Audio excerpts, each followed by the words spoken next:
था उसको हमने पढ़ लिया था। आज हम पढ़ेंगे buoyancy. Buoyancy is a familiar pure number. A body impress this water seem to weigh less than where is air. जब वो हवा में होते हैं तो हमको ऐसा महसूस होता है कि हमारा वेट कम हो चुका है। या जब when the body less than the fluid, then fluids, the human body usually floats in the water and the helium filled balloons floats in the air. आपको पता होगा कि जब हम पानी में तैरते हैं, या आपको पता होगा कि हम जब एक हीलियम बलून जो आता है उसके अंदर अगर अपन हीलियम बलून जो आपने देखा हुआ होगा कि यूजुअली जो नाविक तैराकी जो होते हैं वो जिनको तैरना नहीं आता वो एक ऐसा बलून लेते हैं और उसके ऊपर बैठे बैठे उस पानी में तैरते हैं। वो होता है हीलियम बलून। आपने इसको देखा हुआ भी होगा टीवी में, टेलीविज़न में और कहीं और भी देखा हुआ होगा। तो देखो, the human body usually floats in the water, helium fills balloon in the. जब ऐसा एक बलून जिसके अंदर हीलियम भरी हुई हो और उसके ऊपर अगर कोई ह्यूमन बॉडी व्यक्ति बैठ जाता है तो वो पानी में क्या होता है, तैरने लगता है। तो देखो आगे, when a body impress the full liquid और गैस। जब कोई बॉडी द्रव्य और गैस में इस extent upward force of our body, तो आपके ऊपर एक अपवर्ड फोर्स लगता है। इस upward force is called up thrust या buoyancy force FP।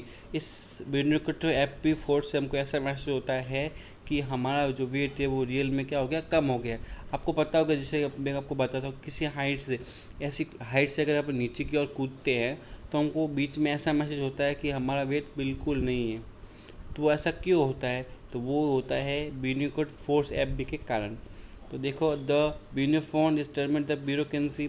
It is a common experience, या आपने देखा भी होगा, this a common experience that when the piece cork is placed in the water in the floats with 2/5 of inch is inside of water, the cork pushed up pushed into the water leads to come to surface, it is he been pushed someone for side. आपने देखा होगा किसी पत्थर को आप पानी के अंदर डालते हो तो वो फ्लो करता है। फ्लो करने के कुछ सेकंड के बाद वापस वो क्या होता है, उस वाटर के सरफेस पे आ जाता है। तो इसको ये महसूस होता है कि बियोनोकॉनी का अर्थ ये होता है कि किसी भी ऑब्जेक्ट का एक ऐसी जगह पर, चाहे वो लिक्विड हो चाहे वो गैस हो, वहाँ पर उसका वेट रियल होने के बावजूद भी कम महसूस होना, is called buoyancy. Okay student, next देखो, कैरेक्टरिस्टिक प्रॉपर्टी ऑफ अपथ्रस्ट। अब इनके कुछ गुणधर्म दिए हुए, भौतिक गुणधर्म है। तो देखो, upthrust depend upon the following 2 factor. Upthrust है वो 2 फैक्टर पे डिपेंड करता है। देखो, अपथ्रस्ट को और ब्यूनिट्री फोर्स एक ही होता है, ठीक है स्टूडेंट, इसमें कंफ्यूज मत होना। पहला आपको दिया हुआ the volume of the body सब ब्लेंड इन द फ्लूइड। जो बॉडी का जो आयतन होता है वो सब ब्लेंड होता है, यानी फ्लूइड होते द्रव पे एक समान रहता है। उसकी डेंसिटी होती है the density of fluid which the body of impressed. तो देखो, जब इनकी डेंसिटी घनत्व कितना होता है, तो this act on the body of upward direction. जब अपनी बॉडी होती है वो अपवर्ड डायरेक्शन मतलब पीछे की ओर, उसको वापस ऊपर की ओर धकेलता है। The centre is called buoyancy, the centre of gravity of the depend fluids.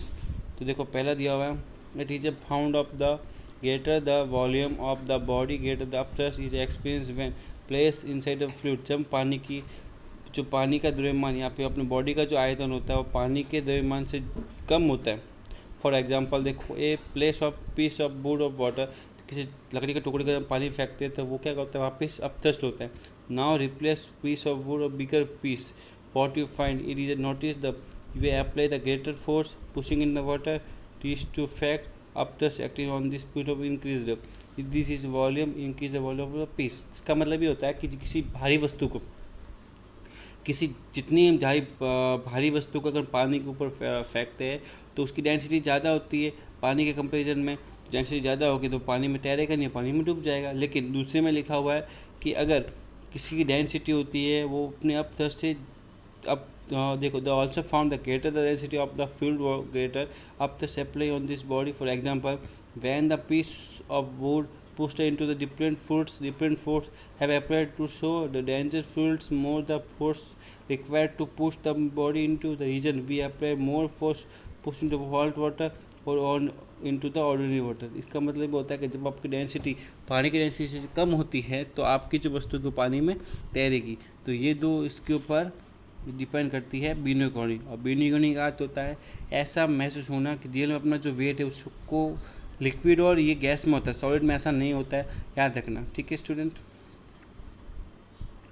आगे देखो, ड्यू टू ग्रेविटेशनल ये डिस्कस एक्सप्लेनेशन एक्टिविटी 10.4 आप पढ़ सकते हो।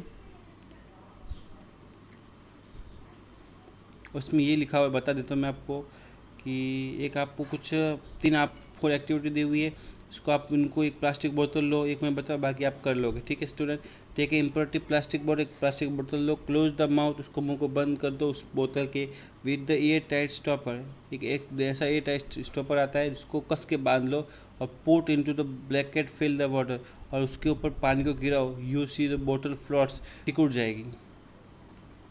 ठीक है, आप इसको कर सकते हो।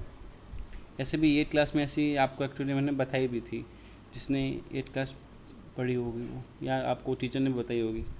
तो देखो 10.5.3 why object float sinking when the place of surface of water.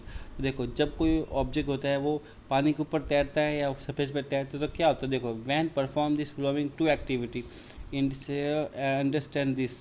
तो देखो आपकी एक्टिविटी दी हुई है, तो देखो पहला दी हुआ take a beaker fill in the वो, तो एक बीकर को पानी से भर दो, उसमें टेक एन आयरन नेल, उसके अंदर आयरन की कील डालो, और place it to the surface of water, observe कर उसको देखो तो क्या होगा, on this placing iron well water on the water surface the iron nail sink in to the water because the weight of iron nail more than up thruster acting.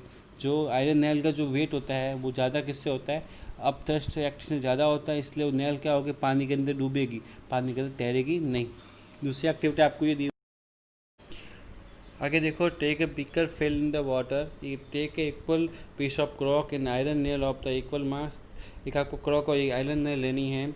उसके बाद place them surface of water, दोनों को आपको पानी में surface में रखना है, तो ऑब्जर्व करना, देखो क्या होगा, on this placing iron nail and piece of cork water surface on this beaker the iron nail sink into the water, पानी के अंदर डूब जाएगी, well cork falls over the surface, और ये जो क्रॉक होगी वो पानी के ऊपर तैरेगी, because the density of iron is a more than water, the density of cork less than the water. इसका मतलब अगर कोई वस्तु का अगर पानी से डेंसिटी ज़्यादा है तो पानी के अंदर डूबेगी, और पानी से डेंसिटी कम है तो पानी में तैरेगी। और डेंसिटी का फार्मूला होता है वॉल्यूम अपॉन मास, या सॉरी मास अपॉन वॉल्यूम होता है। A cork when place in the water rise in the float over the surface when by the stone and piece of meal sink in the bottom. इसमें ये हमको पता चलता है कि क्रॉप्स के अलावा जो पानी को अंदर जो पीस होते हैं या पत्थर के टुकड़े तो वो भी पानी में डूबेंगे, सिंक होंगे। What makes cork this pot and stone or to sink, before finding answer this question which the various process acting in the object when the place of water of any and the liquid. तो देखो इसके अंदर ये आपको बताया हुआ है, मैंने भी जो पढ़ा हुआ उसमें लिखा हुआ है, when this object placed in the water on the two force acting in the, ये पहला है weight, the weight of the object acting vertically downwards, जो weight होता है वो ऑब्जेक्ट होता है वो चारों तरफ उसको डाउनवर्ड्स उसके ऊपर फोर्स लगाता है, जैसे आपको चित्र में दिख रहा होगा। दूसरा है buoyant force is up thrust F B is acting on the object vertically upwards, और जो बाइन्यूगेट फोर्स होता है वो वस्तु को क्या करता है, वापस ऊपर की ओर धकेलता है। तो देखो the object will more in direction to, अगर अप थ्रस्ट का वेट अप थ्रस्ट है, वैन अप थ्रस्ट ज़्यादा है वेट से तो क्या होगा, अगर अप थ्रस्ट ज़्यादा वेट से होगा तो पानी में वस्तु क्या होगी, तैरेगी। और अगर अप थ्रस्ट और दोनों का वेट सेम है तो वो क्या होगी, देखो since the downward and the upward force are equal the body will just float around the surface of liquid, example wood plastic mug filled in the water.